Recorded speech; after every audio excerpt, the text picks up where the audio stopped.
When we think about computer security, there's this expectation of like absolute rigid precision. Right, yeah. Like a bank vault. Exactly. Like a bank vault. You enter the wrong password and the system completely blocks you out. It's entirely binary. It's either locked or it's unlocked. Which is a very comforting thought, honestly. It totally is. We like the idea of firewalls. We like to think that access is strictly controlled.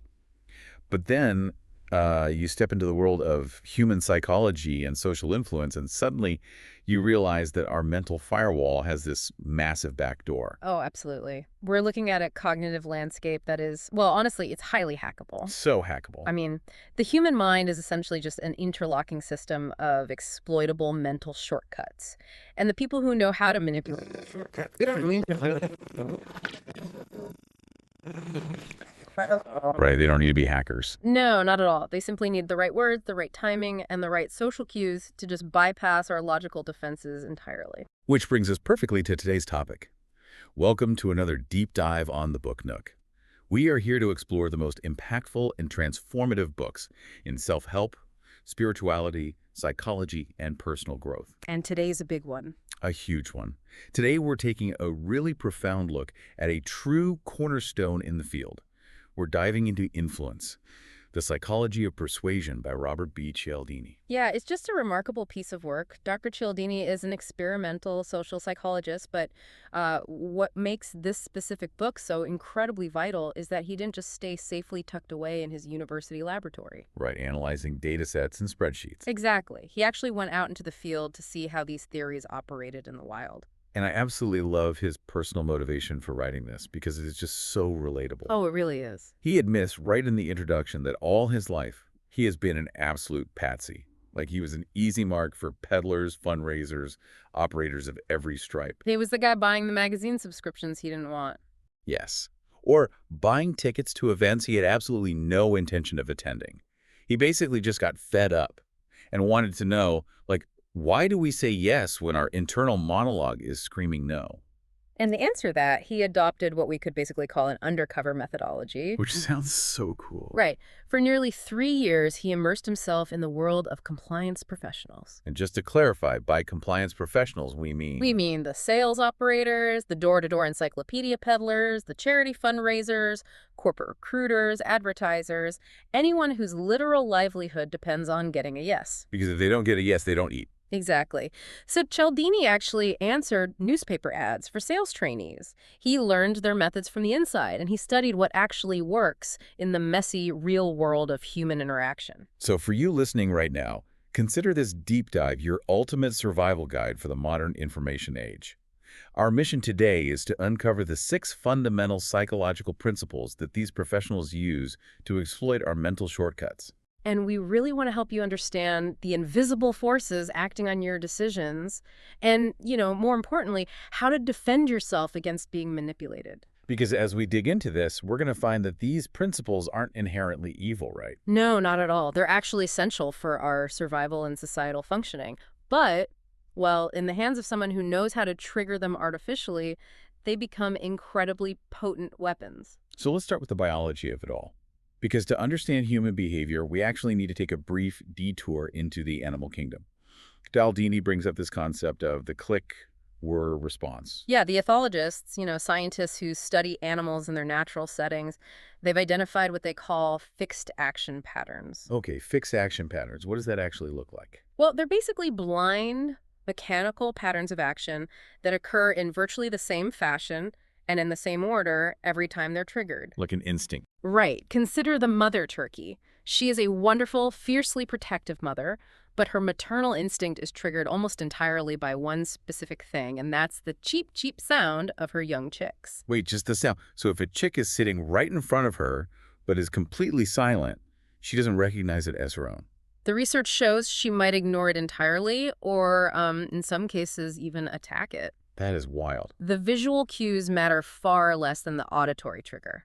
An animal behaviorist named M.W. Fox demonstrated this with a rather, brutal experiment using a stuffed polecat. A polecat being like a natural predator for turkeys. Exactly, a natural enemy. Normally, if a polecat approaches, the turkey goes into a furious rage, pecking, clawing, squawking. Hmm. So Fox attached a stuffed polecat to a string and pulled it toward a mother turkey, and predictably, she attacked it viciously. Right, makes sense. But then he put a small tape recorder inside the stuffed polecat playing the cheap, cheap sound of booby turkeys. Oh no, and I imagine she stops attacking. It goes far beyond just stopping the attack.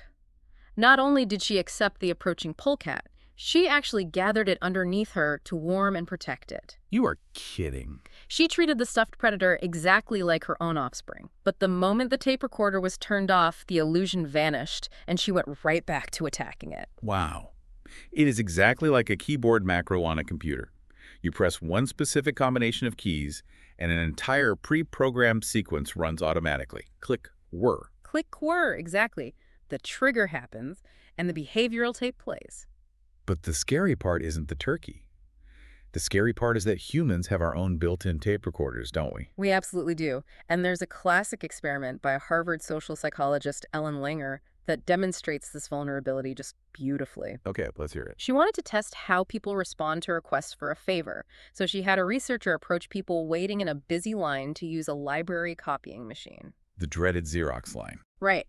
In the first scenario, the researcher asked, "Excuse me, I have 5 pages. May I use the Xerox machine because I'm in a rush?" Which is a perfectly reasonable request. I mean, you're giving a clear justification for why you need to cut the line. Yeah, and the compliance rate reflected that. 94% of people let her skip the line. That's super high.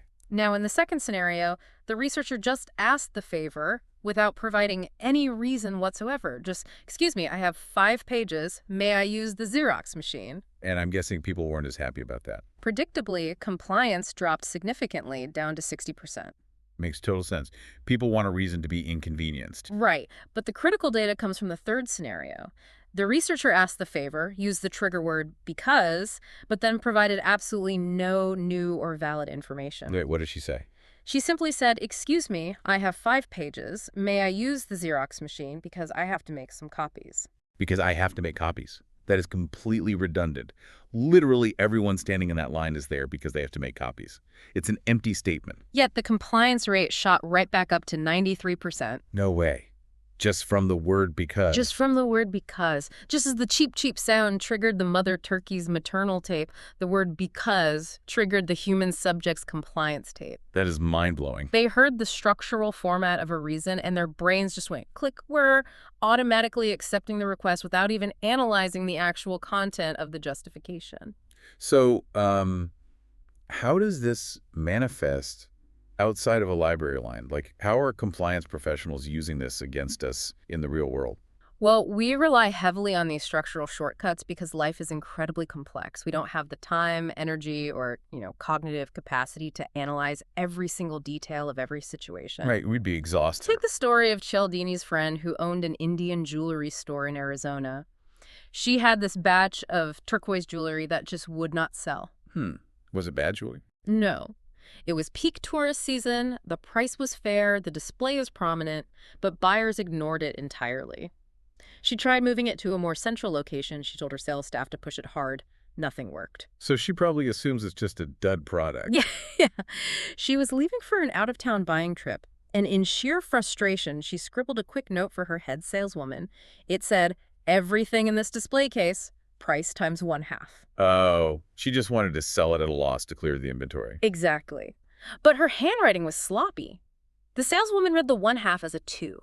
Oh, no. She doubled the price of all the stagnant turquoise jewelry. Let me guess.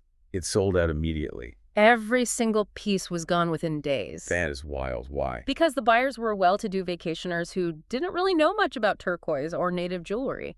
They were navigating a complex, unfamiliar market environment, so they relied on a standard mental shortcut, a deeply ingrained stereotype. Expensive equals good. Precisely. Expensive equals good. I mean, we all do that. If I see 2 bottles of wine at the store and I know nothing about wine, I automatically assume the $40 bottle is vastly superior to the $10 bottle. And in most areas of life, that heuristic actually serves you well. Price generally does correlate with quality. The tourists weren't stupid. They were using a rule of thumb that usually works. Right. The danger arises when you rely solely on the trigger feature, in this case the price, without assessing the intrinsic value. Because when you do that, you become incredibly vulnerable to anyone who controls that trigger. If I know you equate high price with high quality, I don't need to improve my product. I just need to raise my price. Exactly. Which perfectly segues into another massive loophole in our cognitive software, Yeah. right? The perceptual contrast principle. Yes, perceptual contrast. It's this idea that human beings do not judge the value, weight, or attractiveness of things in a vacuum. We judge them in relation to what just preceded them. Psychophysics laboratories actually have a classic demonstration for this phenomenon. A student is seated in front of 3 buckets of water. One cold, one room temperature, and one hot. Okay, sounds like a weird spa day. Right. They're instructed to put one hand in the cold water and one hand in the hot water for a minute. Then they take both hands out and plunge them simultaneously into the room temperature bucket. Oh, I've heard of this. The sensation is completely bizarre. The hand that was in the cold water now sends signals to the brain that it's in hot water, and the hand that was in the hot water feels like it's in cold water. Even though it's the exact same bucket of water. But the brain's perception is entirely overridden by the preceding contrast. Yes. And compliance professionals use this to manipulate our wallets all the time. Like, think about how retail clothing stores operate. Let's say you walk into a nice menswear store wanting a suit and a sweater. Common sense might tell a rookie salesperson, hey, sell the customer the $95 sweater first so they don't get sticker shock. Ease them into the spending. But the corporate sales manuals instruct the staff to do the exact opposite. Always sell the expensive suit first. Yes, and the underlying psychology is undeniable. After a customer has just mentally committed to spending $500 on a suit, the perceptual contrast principle kicks in. A $95 sweater, which might normally seem expensive on its own, suddenly looks like a trivial add-on compared to the massive purchase that just preceded it. It's the same reason car dealerships wait until after you've agreed to a $30,000 car price before they start offering you the $200 upgraded floor mats or the $500 window tinting. Right. Because in the shadow of 30 grand, $500 feels like pocket change. Cialdini also witnessed this extensively when he went undercover with a real estate company. He noticed one particular salesman who was incredibly successful, but he always started his tours by showing his clients a couple of truly terrible rundown houses that were massively overpriced. Wait, why would he do that? Wouldn't that scare them away? You'd think so. But when Cialdini asked about it, the salesman laughed and called them setup properties. The company maintained a few of these atrocious listings with absolutely no intention of ever selling them. Oh, I see where this is going. They were only kept on the books to be shown first, so that when the salesman finally brought the clients to the genuine property he wanted to sell them, it looked like a spectacular mansion by contrast. Wow. It's a completely invisible form of manipulation. You just think you finally found a great house. You don't realize your perception of great was artificially manufactured 20 minutes prior. Exactly. So we have these built-in biological vulnerabilities, our reliance on mental shortcuts and perceptual contrast. These are the underlying mechanics of our brain. But how do manipulators weaponize the actual social fabric of our lives? That brings us to one of the most powerful societal rules ever developed. Reciprocation. The rule of reciprocation is elegantly simple, really. It says we are obligated to try to repay in kind what another person has provided us. If someone does you a favor, you owe them a favor. Right. If someone remembers your birthday, you must remember theirs. This dynamic is deeply, permanently ingrained in the human psyche. Richard Leakey, the noted paleoanthropologist, argues that this exact web of indebtedness is the very essence of what makes us human. He argues it's an evolutionary survival mechanism, right? The idea that our ancestors could share food or skills with another person with the absolute confidence that it wasn't being lost. Exactly. It was an investment in the future. It allowed for the division of labor, the trading of goods, and ultimately the creation of highly efficient, interdependent societies. We wouldn't have civilization without it. No, we wouldn't. The pressure to reciprocate is a foundational pillar of human culture across the globe, and the sheer power of this rule to override logic and self-interest is just staggering. It can reach across massive geographical distances and decades of time. Yeah, let's talk about the Ethiopia and Mexico story, because that one is just incredible. It is one of the most poignant examples Cialdini highlights. In 1985, Ethiopia was suffering from profound, devastating famine. We all remember the Live Aid concerts. right? Disease was rampant, the economy was ruined, people were starving by the millions. It was a wrenchingly needy country. And yet, that year, the Ethiopian Red Cross took $5,000 of their desperately needed relief aid and sent it to Mexico. Wait, why on earth would a starving nation send critical relief funds away from their own dying population? Because that same year, Mexico City had been devastated by a massive earthquake, and the Ethiopian officials had not forgotten history. History from how long ago? A half-century prior. In 1935, when Ethiopia was brutally invaded by fascist Italy, Mexico had sent aid and diplomatic support to Ethiopia. Oh, wow. So the overwhelming cultural need to reciprocate transcended 50 years, massive cultural differences, and immediate brutal self-interest. The psychological weight of the obligation triumphed over the famine. That is just profound, and it illustrates how strong the drive is. Because it's so necessary for society to function, we have developed incredibly negative social labels for people who take without giving back. Oh, definitely. Moocher, ingrate, parasite. Yeah, and we will go to enormous, sometimes irrational lengths to avoid being tagged with those labels. And that fear of being seen as a moocher is precisely what compliance professionals exploit. Let's look at the Dennis Regan study from Cornell University, because this perfectly demonstrates how the pressure of reciprocity can actually overpower our own personal preferences and dislikes. Okay, lay it out for us. The experimental design was quite clever. A test subject is brought into a room, supposedly to rate paintings for an art appreciation experiment. They're joined by another subject named Joe. But Joe isn't really a subject, is he? No, Joe is an undercover assistant for the researcher. The experiment plays out in two different conditions. In the first condition, Joe does the subject a small, completely unasked-for favor. What does he do? During a brief rest period, Joe leaves the room and comes back a few minutes later with 2 bottles of Coca-Cola. He hands one to the subject, saying he asked the experimenter if he could buy a Coke for himself, and he just went ahead and bought one for the subject, too. A nice, normal, friendly gesture. Right. In the second condition, Joe behaves identically in every respect, except he comes back from the break empty-handed. No favor is performed. Okay. Then, at the end of the experiment, once the paintings are rated, Joe asks the subject for a favor.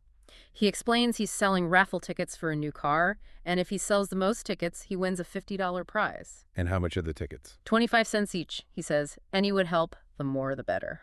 The moment of truth.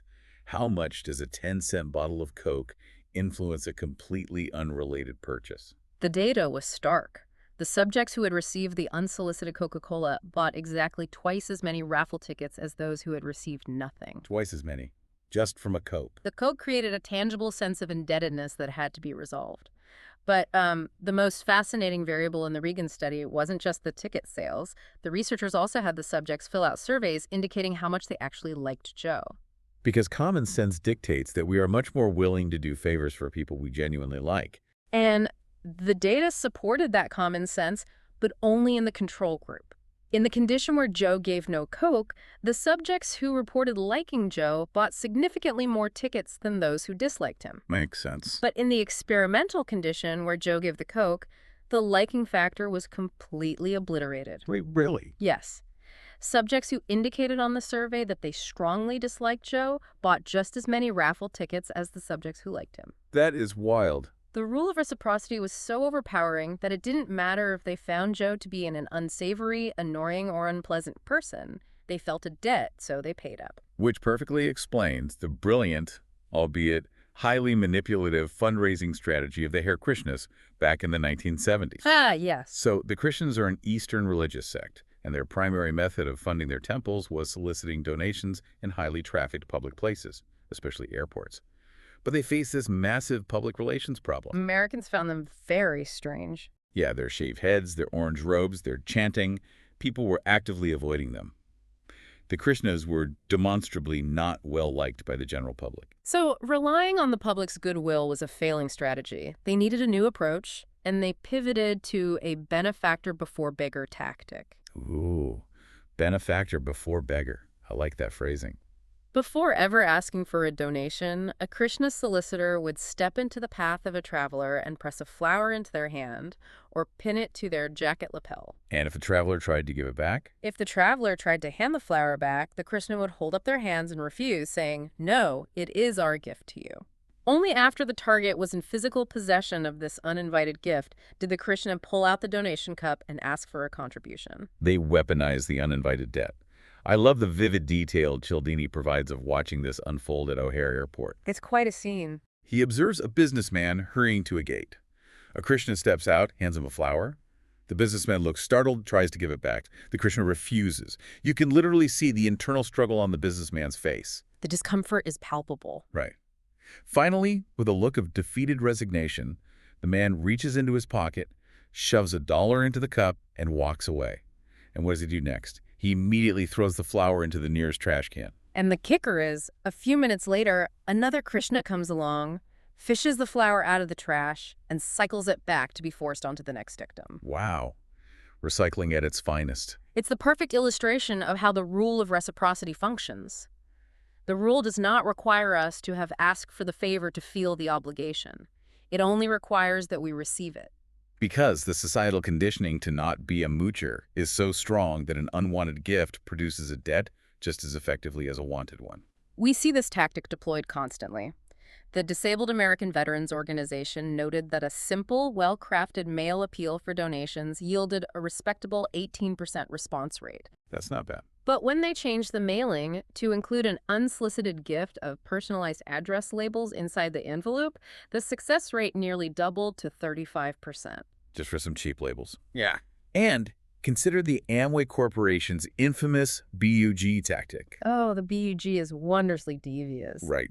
An Amway salesperson drops off a specialized tray of household products, furniture polish, heavy-duty detergent, window cleaner, at a customer's house. They tell the customer, hey, just try these out for a couple of days. There is absolutely no cost and no obligation. They leave the tray there and go away. Yeah, and a few days later, they return to pick up the orders for anything the customer wants to keep.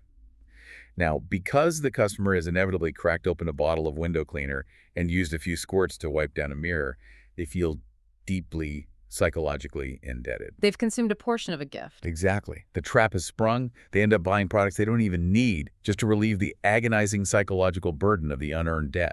Because that psychological burden is the engine driving the entire process. From childhood, we are conditioned to chafe under the saddle of obligation. It feels heavy, it feels uncomfortable. And because we're so desperate to remove that uncomfortable feeling, we will often agree to perform a significantly larger return favor just to be free of it. Think back to Joe and his Coca-Colas. In the late 1960s, a Coke cost a dime, but he was asking people to buy 25-cent raffle tickets. Right. Most people who received the 10-cent Coke didn't just buy one ticket, they bought two. That is 50 cents. Joe secured a 500% return on his investment. The rule of reciprocity is powerful enough to easily trigger blatantly unfair exchanges. It really is. Okay, I want to pause here and ask a question. I completely understand the power of a literal physical gift, a flower, a Coke, a bottle of cleaner, even a free PDF download online. You receive an item, you owe something back. But what if there is no physical gift? What if the interaction is purely verbal? Isn't there a fundamental difference between receiving a tangible present and just experiencing a clever negotiation tactic? It's an excellent distinction to explore, and the research shows that the reciprocity rule applies to intangible concessions just as powerfully as it applies to physical gifts. Really, intangible concessions. In the study of influence, this is known as the rejection then retreat tactic, or the rule of reciprocal concessions. The social contract dictates that if someone makes a concession to us during a negotiation, we are obligated to make a concession in return. Oh, this reminds me of the deeply amusing story Cialdini tells about his encounter with the Boy Scout. Such a classic story. He's walking down the street, minding his own business, and an 11-year-old Boy Scout approaches him. The boy asks if he wants to buy a $5 ticket to the upcoming Saturday night Boy Scout circus. And Cialdini has no interest in that. 0. Cialdini politely declines. The boy doesn't miss a beat. He says, well, if you don't want to buy any tickets, how about buying some of our big chocolate bars? They're only $1 each. And of course, the compliance expert buys 2 of them. He buys 2 of them. And the moment the boy walks away, Cialdini stops dead in his tracks and realizes he's just been completely played. He doesn't even like chocolate. But he is standing on the sidewalk with $2 missing from his wallet and 2 unwanted candy bars in his hand. He had to sit down and analyze his own behavior to figure out what just happened. What happened was a masterful, albeit perhaps entirely instinctual, use of the rejection then retreat tactic. The Boy Scout started with a relatively large request, the $5 circus ticket, that he likely anticipated would be refused. Mhm. When Cialdini rejected it, the boy retreated to a significantly smaller request, the $1 candy bars.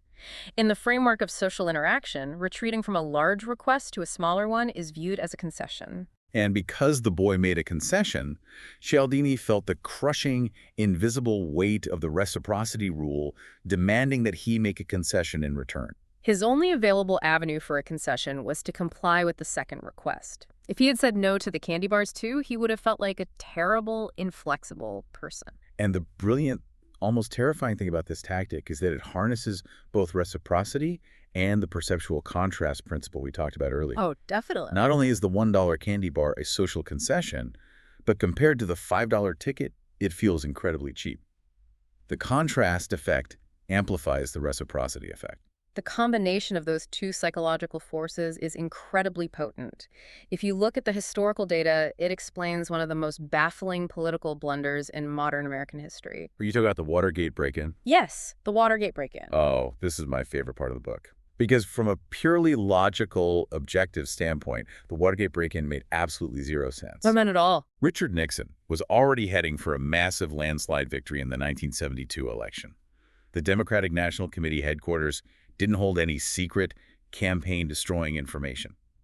The break-in itself was incredibly high risk, and yet highly intelligent, seasoned political operatives like John Mitchell and Jeb Magruder approved a $250,000 plan presented by G. Gordon Liddy. And the kicker is, they already knew Liddy was a loose cannon. They deeply questioned his judgment. Right, so why did these smart men approve such an insanely risky, low-reward plan? Because the $250,000 plan they approved was not Liddy's first proposal. It was his third. What were the first two? 2 months earlier, Liddy had pitched a completely unhinged, sprawling $1 million program to Mitchell and Magruder. It included a specialized communications chase plane, mugging squads to physically attack political opponents, kidnapping teams. Wait, kidnapping teams? Yes, to remove anti-Nixon organizers. And a luxury yacht staffed with high-class call girls to entrap and blackmail Democratic politicians. That sounds like a bad spy movie. Mitchell must have lost his mind.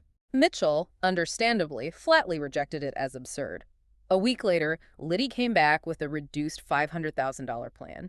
It removed some of the wilder elements, but still included wiretaps and blackmail. Mitchell rejected it again. So when Liddy comes back a third time with a bare-bones $250,000 plan that just involves a simple wiretapping burglary at the Watergate complex, Mitchell and Magruder are psychologically primed to accept it. Because compared to the $1 million call girl yacht, $250,000 for a straightforward burglary looks like a massive concession. Magruder actually testified later about this very meeting. He said, "We were reluctant to send him away with nothing. We thought that probably $250,000 would be an acceptable figure." They felt obligated to give him a concession because he had retreated twice. The need to reciprocate the concession overrode their political instincts and their logic. That is just terrifying. Only one man in that final meeting, Frederick LaRue, objected to the plan, stating clearly that the risk far outweighed any potential gain.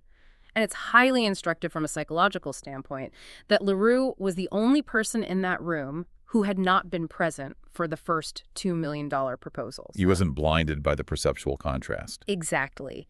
And he hadn't experienced the mounting pressure of reciprocal concessions. He saw the $250,000 burglary plan in a vacuum for the unmitigated disaster it was. A psychological blind spot brought down a presidency.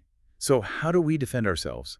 How do we stop from buying unwanted chocolate bars or signing up for premium software tiers we don't need or authorizing presidential burglaries? The defense lies in a deliberate cognitive maneuver, redefinition. Yeah. Redefinition, how does that work? When someone offers you a favor, a gift, or a concession, you must pause and objectively evaluate its true nature. If you determine it's a genuine gift, accept it graciously and honor the rule of reciprocity. But if you recognize it as a sales device, a lead magnet, or a compliance tactic, you must mentally redefine it as such. A favor rightly follows a favor, but a piece of sales strategy does not deserve a return favor. So you just label it in your head. Once you cognitively redefine the gift as a tactic, the psychological pressure of the reciprocity rule evaporates. You are free to say no without feeling the guilt of a moocher. Treat a trick like a trick, not a gift. I absolutely love that. So while reciprocity binds us to the actions of other people, the next principle binds us to our own past actions. Let's explore the internal trap, Yes, commitment and consistency. which Ralph Waldo Emerson famously called the hobgoblins of little minds. Human beings possess a deep-seated, incredibly powerful psychological drive to be, and to appear to be, consistent with their past choices, their words, and their actions. Because inconsistency looks bad. In almost all cultures, inconsistency is viewed as a highly negative personality trait. We see inconsistent people as erratic, two-faced, unreliable, or confused. Consistency, on the other hand, is associated with logic, rationality, stability, and honesty. It's the hallmark of a strong character. But just like our other shortcuts, this drive to remain consistent can compel us to do things we ordinarily would completely object to.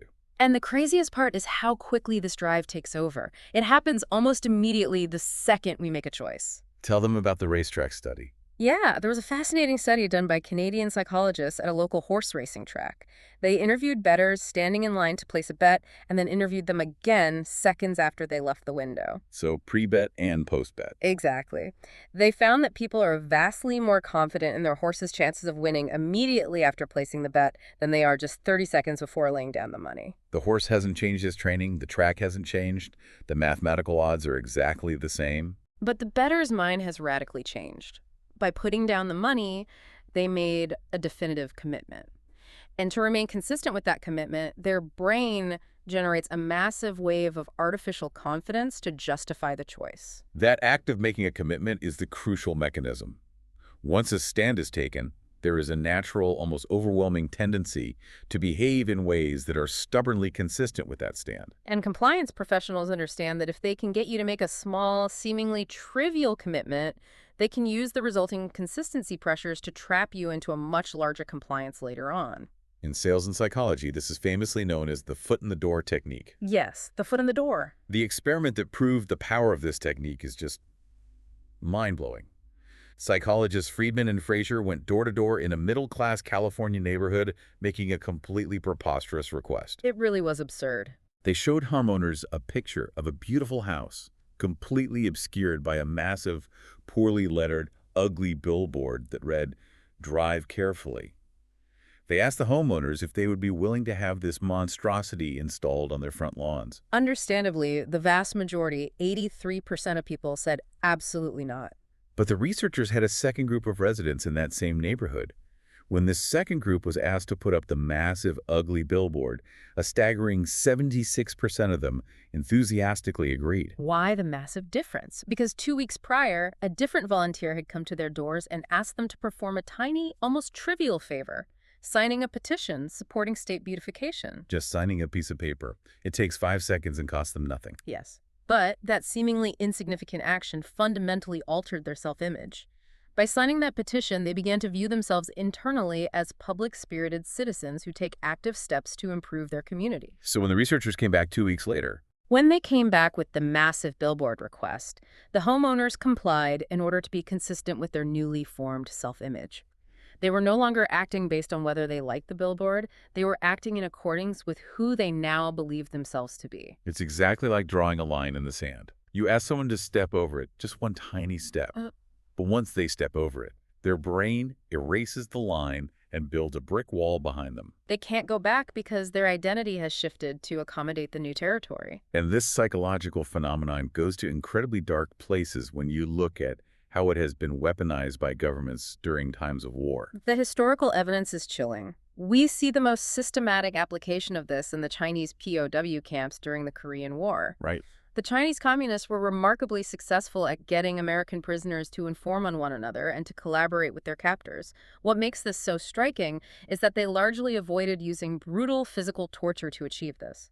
Instead, they used the psychology of commitment and consistency. They started vanishingly small, right? Like, they wouldn't ask a soldier to betray his country on day one. Never. They would just ask an American soldier to make a mild, seemingly harmless, anti-American or pro-communist statement. Something incredibly vague like, the United States is not perfect, or in a communist country, unemployment is not a problem. Statements that almost anyone could agree with to some extent. A prisoner might agree to say these things just to avoid a minor beating or to get a small privilege like an extra cigarette, thinking it was a harmless, meaningless concession. But the Chinese interrogators understood the profound power of written and public commitments. Once a soldier made the verbal statement, they would ask him to write it down. which is a bigger commitment. Then they would ask the prisoner to expand on that written statement in a camp-wide essay contest. Then, the real trap. They would broadcast that essay over the camp radio, explicitly attaching the prisoner's name to the words. Suddenly, this American soldier realizes that his fellow prisoners hear him broadcasting pro-communist propaganda. He has made a public, written commitment. The consistency pressure begins to crush him from two sides. From the inside and the outside. Right. From the inside, his brain says, I wrote those words, I must believe them, because I am an honest person. From the outside, he realizes, everyone else in this camp now thinks I am a collaborator. And to resolve that agonizing psychological dissonance, the soldier actually adjusts his internal self-image to align with his actions.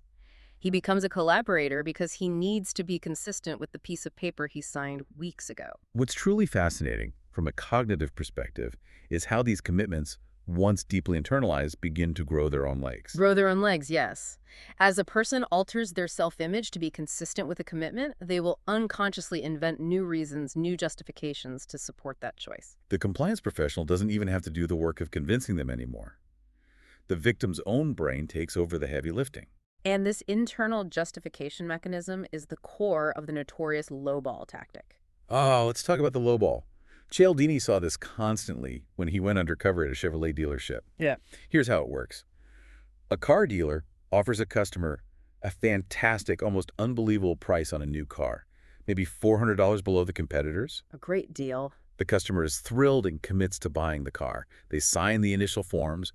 They take the car for a long test drive. They start imagining driving it to work, showing it off to their neighbors. During this period, they are building all these new internal justifications for why this specific car is the perfect choice. The color is great, the handling is superb, the gas mileage will save them money. And then the manufactured error happens. The salesman goes to the manager's office to get the final approval on the paperwork and comes back looking crestfallen. I'm so sorry, he says. My manager caught a calculation error. We forgot to add the cost of the air conditioning. The price is actually $400 higher. The original incredible deal is snatched away. The car now costs exactly what every other competitor in town is charging. But the customer still buys the car. Even though the original reason for the decision, the $400 discount, is entirely gone. It doesn't matter because during that test drive, the customer grew new legs to support the decision. They built a whole new structural foundation of reasons why they wanted the car. So when the dealer kicks away the original leg of the table stays standing. We should note, to provide a balanced view, that this powerful mechanism can be used for positive, socially beneficial ends, too. True, like the energy study. Right. There was a notable study conducted in Iowa during a severe winter. Researchers contacted homeowners who heated their homes with natural gas and asked them to try to conserve energy. They gave them tips on how to insulate and got a verbal agreement to save. And what happened? A month later, the researchers checked the meters. There was absolutely no change in their gas usage. Good intentions weren't enough to change behavior. So they changed the tactic. With a new set of homeowners, they made the same request, but they added a crucial element. They promised that if the families agreed to save energy, their names would be published in the local newspaper as public-spirited, conservation-minded citizens. This was a public commitment, and it worked beautifully. Gas usage dropped significantly over the next month. But then the researchers pulled the lowball tactic. They sent a letter to the families saying, unfortunately, due to space constraints, we won't be able to publish your names in the paper after all. They removed the external reward, the very reason the families started conserving in the first place. What do you think the meter readings showed the following month? The gas usage dropped even further. Because over that first month, those families had altered their self-image. They were now conservationists. Outgrown their own legs, they started taking pride in their energy efficiency. Even without the newspaper publicity, they continued to save energy because it was now fundamentally consistent with their new identity. So the mechanism works. But how do we protect ourselves from being maliciously lowballed into buying a car we don't want or taking a stance we don't actually believe in? The defense relies on bodily awareness. We literally feel it in the pit of our stomachs when we realize we are being trapped by our own previous words into doing something we know we don't want to do. Cialdini calls them stomach signs. Stomach signs. When you feel that sudden tightening in your gut, it is an evolutionary alarm bell. You must train yourself to recognize that feeling and trace it back. Ask yourself, did a small, seemingly innocent commitment lead me here? If I could go back in time, knowing what I know now about this deal, would I have made that initial choice? And if the honest answer is no, Then you must explicitly call out the tactic, break the consistency trap, and walk away. listen to your gut. It sounds like a cliche, but it's neurobiologically true. So we desperately want to be consistent with our internal identity. But what happens when we're in a situation where we just don't know what to do? When the environment is ambiguous. Right? The rules are unclear, and our internal compass is spinning wildly. That is when we stop looking inward for answers, and we start looking outward. Which brings us to the principle of social proof, or the idea that truths are us. The principle of social proof dictates that we determine what is correct by finding out what other people think is correct. It is a powerful heuristic, a shortcut that essentially says, if everyone else is doing it, it must be the right thing to do. And as you pointed out, we rely on this outsourcing of our judgment most heavily when we are uncertain or in unfamiliar territory. The most glaring, annoying, everyday example of this is canned laughter on television sitcoms. Oh, everyone hates laugh tracks. Surveys consistently show that audiences find them fake, intrusive, and insulting to their intelligence. We know the laughter was recorded in the 1950s, so why do television producers relentlessly use them? Because the data definitively proves it works. Experiments show that inserting canned laughter into a broadcast causes audiences to laugh longer and more often at the humorous material and to rate the material as genuinely funnier. It works especially well on poor or mediocre jokes, right? Yes. The producers are exploiting the click whir of social proof. We are so accustomed to taking the laughter of others as evidence of what is funny that we react to the sound itself, even when we consciously know it is a mechanical fabrication. It's the turkey and the polecat all over again. We are laughing at the cheap tape recorder. And the role of uncertainty here is massive. Cialdini tells this incredible story of the Chicago Believers to illustrate how desperation and uncertainty can amplify our need for social proof. This was a doomsday cult that firmly believed the world was going to end in a massive flood on a specific date and that flying saucers were going to swoop down and rescue the true believers. A fascinating sociological case study. Before the prophesied date, the cult was extremely secretive. They avoided the press, they didn't try to proselytize, they shunned outsiders, they were internally certain of their salvation. But then the date came and went. Midnight passed. There was no flood. There were no flying saucers. The prophecy failed completely. Now, basic logic would dictate that the cult members would pack up, admit they were wrong, and go home to rebuild their lives. But human psychology rarely follows basic logic. The exact opposite happened.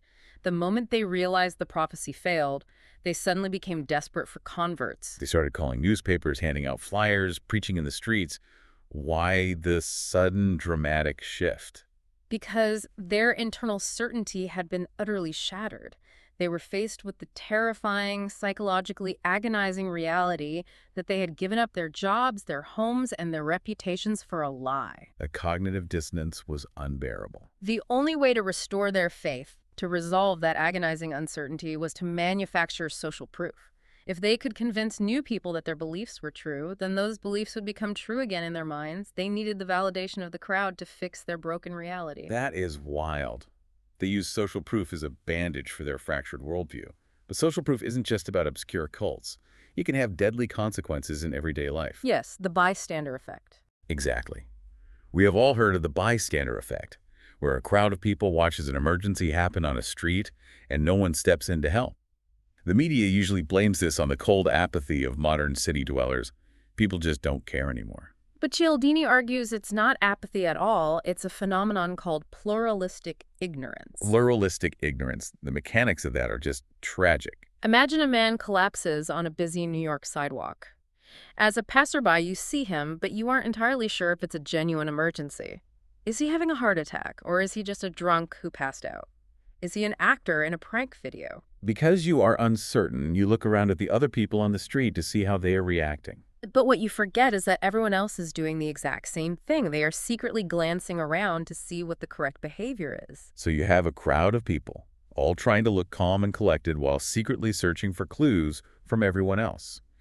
And because everyone is trying to look unbothered, the aggregate social proof indicates that this is not an emergency. Everyone assumes everything is fine because no one else is panicking. The victim gets no help, not out of malice, but out of a paralyzed collective consensus. This raises a critical, potentially life-saving question. Hmm. If you are the victim, how do you overcome pluralistic ignorance? Cialdini gives us incredibly actionable advice here. If you are having a medical emergency in a crowd, do not just yell help into the void. The crowd's collective uncertainty will freeze them. You have to isolate someone. You must isolate one individual and forcefully remove their uncertainty. Point directly at someone and assign them a task. Say, you, sir, in the blue shirt, I am having a heart attack. Call an ambulance immediately. By doing that, you eliminate their uncertainty about whether it's an emergency, and you completely eliminate their uncertainty about whose responsibility it is to act. You break the spell of the crowd. Now, there is another major amplifier for social proof, and that is similarity. We don't just follow the crowd blindly, we specifically follow the people who appear to be like us. We see this clearly in a study done by Columbia University psychologists. They purposefully dropped wallets around Midtown Manhattan. Inside each wallet was some cash, a check, and a letter, making it clear that the wallet had been lost twice. The letter was from the first person who found it, writing to the original owner, expressing how happy he was to be returning it. But the researchers manipulated one key detail in the letter. In half the wallets, the letter was written in standard English by an average American. In the other half, the letter was written in broken English by someone claiming to be a recently arrived foreigner. The results were striking and reveal the power of similarity. When the letter was from a foreigner, someone dissimilar to the average New Yorker finding the wallet, only 33% of the wallets were returned. But when the letter was from a similar American, 70% of the wallets were returned. The New Yorkers finding the wallets were looking to the behavior of the first finder to decide what they should do. And they were hugely influenced only when that first finder was someone they identified with. We see this with kids, too. A study showed that children who were terrified of going to the dentist could overcome their fear by watching a film of another child having a positive, pain-free dental visit. But it only worked if the child in the film was their exact age. If a 5-year-old watched a 7-year-old bravely sit in the chair, it didn't work. The similarity is the specific key that unlocks the desired behavior. But exploring this power of similarity takes us to what is undoubtedly the darkest, most disturbing application of social proof in the entire book. You are referring to the Werther effect. Yes, the Werther effect. This concept is based on the groundbreaking research of sociologist David Phillips. He examined the statistical data surrounding highly publicized suicides in the news, and he found a chilling, undeniable pattern. Immediately following a front-page suicide story, the suicide rate in those geographical areas spikes dramatically. Troubled people read about a suicide, and in a morbid manifestation of social proof, they decide that suicide is the appropriate action for themselves. And it gets even more tragic. Phillips looked at fatal airplane crashes and automobile accidents following these front-page suicide stories. They spike massively, too. Why? Because some people who are influenced by the suicide story decide to kill themselves, but for various reasons, maybe to protect their family's reputations or to secure insurance payouts, they choose to make it look like an accident. So they intentionally crash their cars into trees or crash their private planes. And here's where the principle of similarity rears its head, proving the mechanism. Phillips dug into the demographics. He found that the imitators specifically copy the suicides of people who are similar to them. If a young person's suicide is highly publicized, young people crash their cars. If an older person's suicide is in the news, older people crash their cars. It is the darkest, most tragic form of outsourcing your judgment to a peer group. Which brings us back to the horrors of Jonestown. When Jim Jones led his followers to commit mass suicide in Guyana, Cialdini argues it wasn't just Jones's terrifying charisma that caused it, it was the environment he engineered. Jones had isolated his followers deep in the jungles of South America. They were in a completely alien, highly uncertain environment. When the command was given to drink the poison, they looked around for a social proof on how to react. The first few people who stepped forward to drink were Jones's most devoted fanatics. The rest of the crowd saw people just like them calmly accepting their fate. In that isolated, uncertain echo chamber, the social proof was overwhelming, and it led to the deaths of over 900 people. It is a terrifying testament to the power of the crowd. But as we transition to our next principle, we must recognize that social proof relies on anonymous masses. It relies on strangers. What happens when the person manipulating you isn't a faceless crowd, but someone you actually know, trust, and adore? Yes. Let's pull back from the jungle and look at the American suburbs, because the ultimate compliance setting in America is a Tupperware party. It is an absolute masterclass in Hmm. psychological manipulation. It truly is. When you attend a Tupperware party, almost all the weapons of influence we've discussed are present in the room. There's reciprocity, because games are played, and everyone wins a small prize before the selling even begins.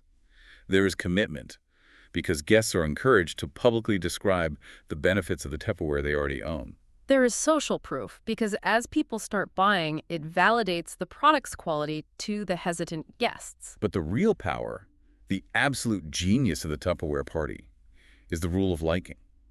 The Tupperware representative does the pitch. She demonstrates the seals on the bowls, but the actual request to buy doesn't come from a stranger. The psychological pressure comes from the hostess, your friend, the person who invited you into her home, who is pouring your coffee, laughing with you, and smiling at you. You know she gets a cut of the profits. You are dyeing the plastic bowls because you like your friend, and turning down the salesperson feels exactly like turning down your friend in her own living room. The Tupperware Corporation recognized early on that the social pressure to say yes to someone we know and like is incredibly powerful. They abandoned retail stores entirely and built a multi-billion-dollar empire strictly on monetizing the liking bond between friends. We see the exact same mechanic today, with multi-level marketing pitches in Instagram direct messages. But what do compliance professionals do when there is no pre-existing friendship to exploit? What if they are strangers? They manufacture it, they artificially generate liking, and there are specific, scientifically proven factors they use to do this. The first is physical attractiveness, which triggers what psychologists call the halo effect. The halo effect occurs when one positive characteristic of a person dominates the way that person is viewed by others in all other respects. And extensive research shows that we unconsciously assign highly favorable traits to good-looking people. We automatically, without thinking, assume they are more talented, kinder, more honest, and more intelligent. And we do this without any awareness that physical attractiveness is playing a role in our judgment. Which perfectly explains why sales training programs emphasize grooming so heavily, and why con artists are usually very handsome or charming. If you look good, people lower their defenses and trust you faster. The second factor they use to manufacture liking is similarity. We discussed it with social proof, but it applies directly to building affection too. We naturally like people who are like us. Whether it is opinions, background, or lifestyle choices. There was a study in the 1970s where experimenters asked college students on a campus for a dime to make a phone call. Sometimes the experimenter was dressed in hippie clothes and sometimes in straight conservative clothes. When the experimenter dressed the same way as the student they were asking, they got the dime more than 2/3 of the time.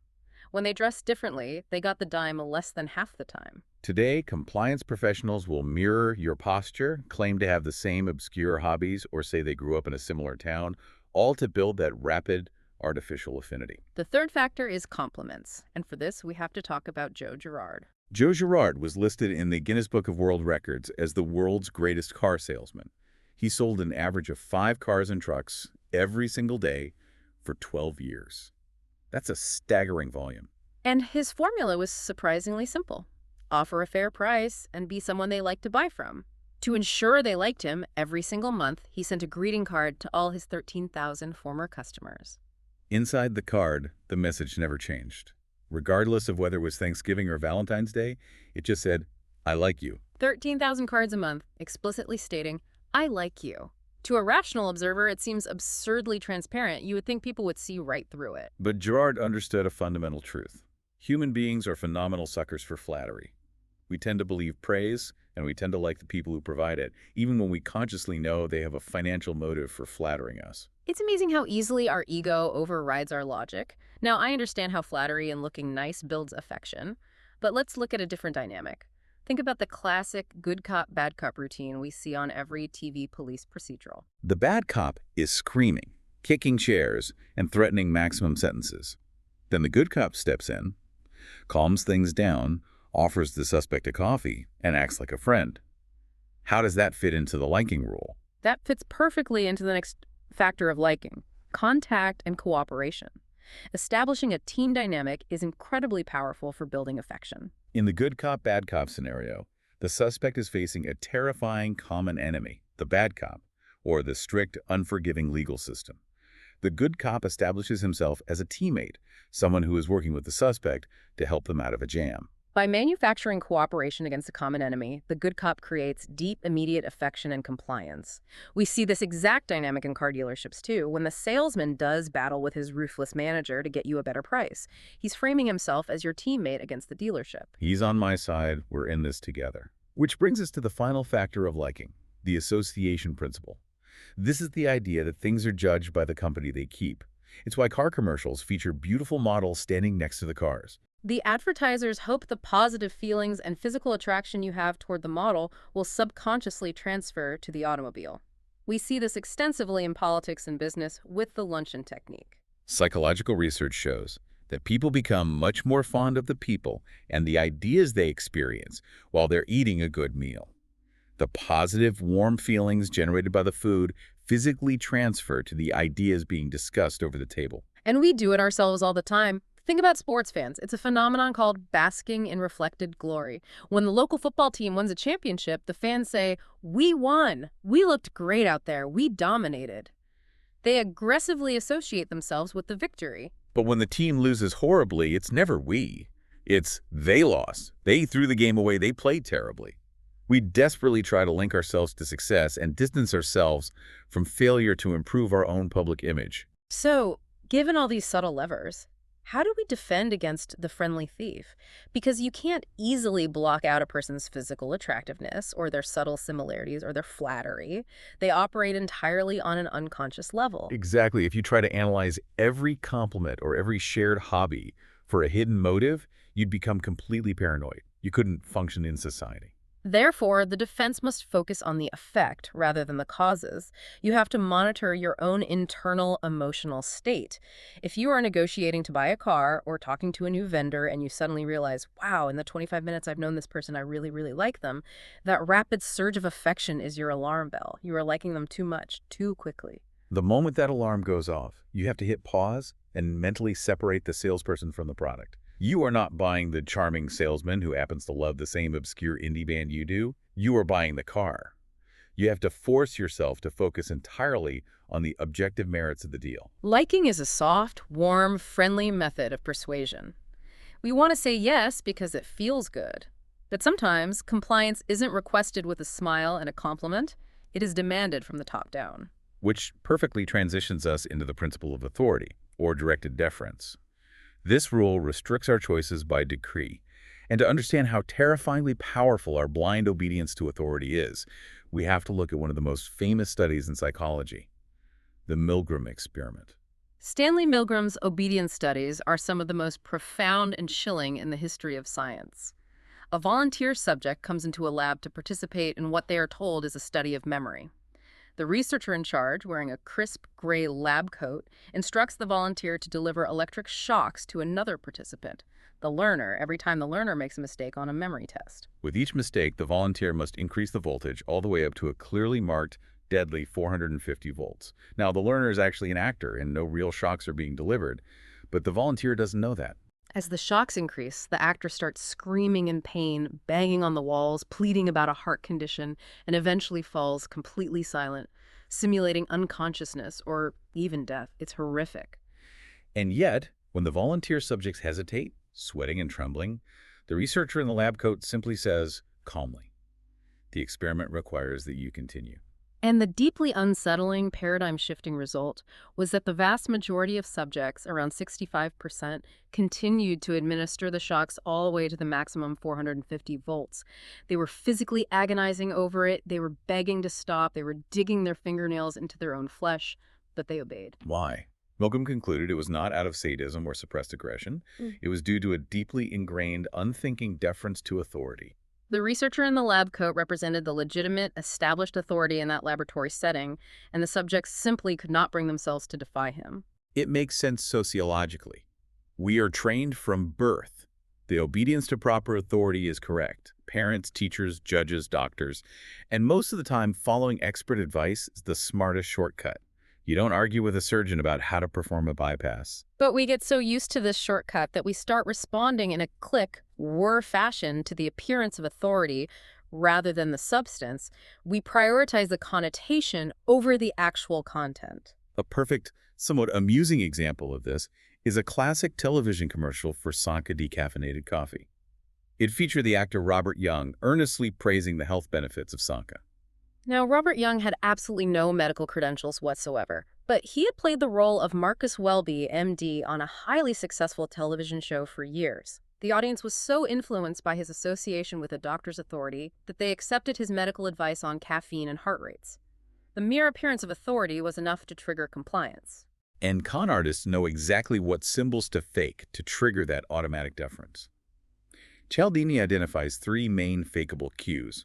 First, titles. Earning a real title like a PhD or an MD takes years of grueling work and study. But faking a title takes exactly 0 seconds. You just introduce yourself as doctor. Second, cloves. The physical cloak of authority is entirely manufactured. Cialdini talks about the bank examiner scheme where a con artist will seamlessly switch from a well-tailored, expensive business suit to a white lab coat to a blue security guard uniform, depending on what the scam requires. The third symbol is trappings. Things like jewelry, briefcases, or expensive cars. There was a fascinating study done in the San Francisco Bay Area that illustrates this. Researchers purposefully stalled a car at a green traffic light to see how long it would take for the drivers behind them to lose patience and honk their horns. When the stalled car was a rundown, older economy car, the drivers behind lost their patience almost immediately. Nearly all of them honked aggressively, and some even rammed the car's rear bumper to push it out of the way. But what happened when the stalled car was a brand new luxury prestige car? The response was completely different. The drivers waited patiently. A full 50% of them waited respectfully behind the luxury car without honking a single time until the car finally moved on its own. The trappings of wealth and status triggered an automatic deference, a reluctance to challenge the perceived authority of the driver. So this raises a crucial question for you, the listener. If real authorities generally have good advice that we should follow to navigate life safely, how do we balance healthy respect with healthy skepticism? How do we know when to obey and when to run? Cialdini provides two crucial questions we must ask ourselves when confronted with an authority figure attempting to influence our behavior. Question number one, is this authority truly an expert?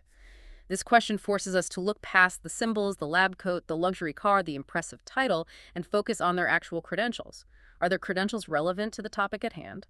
Robert Young was an expert actor, not an expert on cardiology. And the second question. Question number two, how truthful can we expect the expert to be here? Even a genuine, highly credentialed expert might have a massive financial incentive to mislead you. We have to consider their trustworthiness in the specific situation.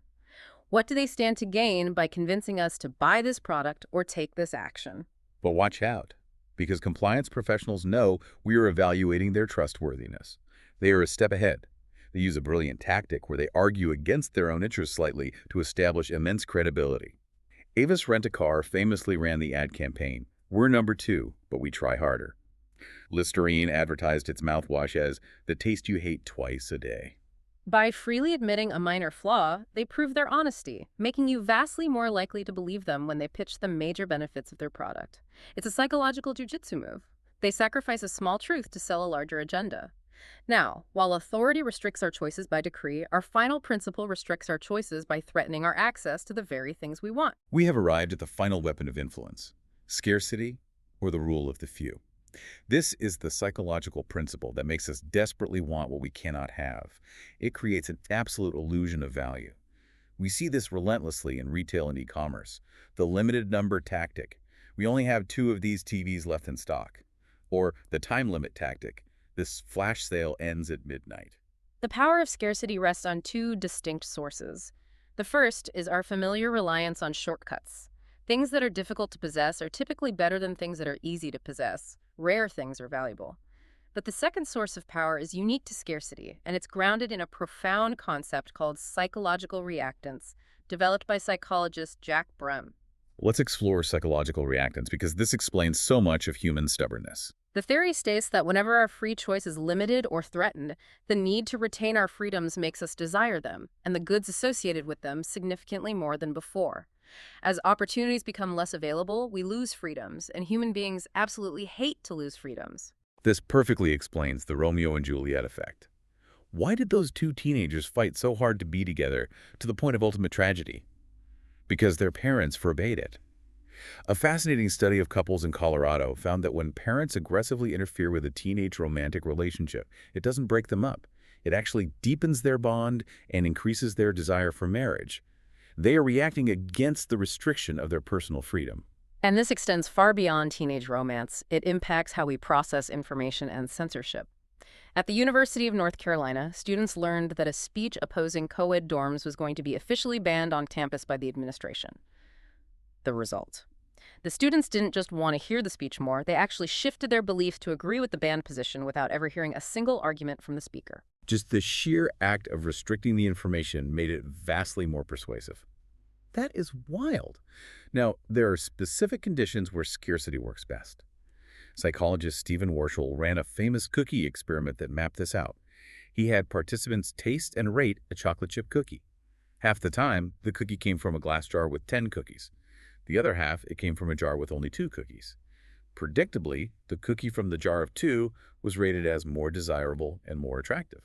But Warchel added a critical variation to find the peak conditions for scarcity. Some participants were first given a jar of 10 cookies, which was then taken away right in front of them and replaced with a jar of 2 cookies.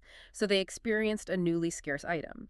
Did they value the newly scarce cookies more or less than the cookies that had been scarce all along? They valued the newly scarce cookies, the highest of all. We want things most when they have just been taken away. But there's an even stronger amplifier. Wurzel tested why the jar went from 10 down to 2. If he told the participants, we had to take your jar away because the researchers made a mistake, the cookies were rated well. But if he said, we had to take your jar away because there was such a high demand for cookies from other participants, the rating skyrocketed. The data paints a fascinating picture. We want things most when we are in direct competition for them. It's exactly like a game of musical chairs. The chairs are just regular, boring chairs. No one cares about them. But the second the music stops and you realize someone else might get the chair instead of you, people will literally tackle each other to secure one. The competition creates an absolute frenzy. Cialdini's brother, Richard, used to exploit this brilliantly when selling used cars. Richard's used car trick is a masterclass in weaponized scarcity. He would put an ad in the paper for a car. When potential buyers called, he would schedule them to come view the car at the exact same time, say 2:00 p.m. on a Saturday. So imagine the scene. Buyer A arrives at 2.0, and he's looking over the car, kicking the tires, finding flaws, negotiating the price down in his head. Then at 2.05, buyer B walks up. Buyer A's posture instantly changes. He realizes he has a rival. The car is suddenly a scarce resource. Richard tells buyer B, excuse me, this gentleman was here first, so please wait your turn. Buyer A now feels the intense pressure of the ticking clock. And then, at 2:10, buyer C arrives. The social proof, 3 people want this car, combines with the sudden, intense scarcity. The rational evaluation of the car goes completely out the window. Buyer A realizes if he doesn't buy it right now, he loses it forever to buyer B. A visceral competitive panic takes over, and he buys the car at the full asking price just to win the competition. The adrenaline completely kills the logic. We see this online now with booking sites. 3 other people are looking at this hotel room right now. It triggered that exact same panic. So what is our defense against scarcity? Because when that adrenaline hits, your brain essentially shuts down. You can't think your way out of it. That physical, emotional rush is exactly the signal you need to look out for. When you feel your blood rising, when your focus narrows, and you feel panicky about losing an item, you must use that arousal as a blaring stop sign. You have to force yourself to pause, step away, let the adrenaline fade, and regain a rational perspective. And once you've calmed down, you ask yourself the golden question, do I want this item to own it, or do I want it to use it? If you are buying a rare coin to own it, then scarcity genuinely increases its value. But if you are buying a used car to drive it to work or a cookie to eat it, you must remember that the scarcity of the item does not make it function any better. A scarce car doesn't get better gas mileage. And as Wurzel's experiment definitively proved, the scarce cookies did not physically taste any better. Wow. Okay, we have covered so much ground today. To synthesize all of this as we hit our epilogue, we live in a fast-paced, hyper-complex, information-overloaded modern age. We are encountering more decisions in a single day than our ancestors encountered in a lifetime. Because of this informational crush, we simply can't analyze every single detail. We're increasingly forced to rely on these click-word shortcuts. We are becoming more and more like the animals in the ethology experiments, reacting automatically to single trigger features in our environment. And as Dr. Cialdini notes, relying on these cues, reciprocity, consistency, social proof, liking, authority, scarcity, is normally a smart and highly efficient way to navigate life. The problem isn't the shortcuts. The problem is the profiteers who fake the cues. The advertisers using canned laughter, the car dealers pulling the lowball tactic, the salespeople faking similarities. What is our mandate here? Cialdini argues that we must aggressively fight back. We must boycott, expose, and censure the individuals and organizations that pollute our necessary shortcuts. Because if they destroy the reliability of these triggers, if we can no longer trust social proof or authority, our ability to function efficiently in modern society breaks down. We must actively defend the integrity of our cognitive shortcuts. Understanding these weapons of influence isn't just about saving a few dollars at a car dealership or avoiding unwanted magazine subscriptions. It is about reclaiming your autonomy. It's about protecting the sovereignty of your own mind against those who would treat you like a puppet on a string. It is about making sure that when you say yes, it is because you actually want to, not because someone cleverly pushed a hidden button in your brain. If you found value in this deep dive, please subscribe to the Book Nook so you never miss an episode as we explore the world's most transformative books. We love unpacking these concepts with you.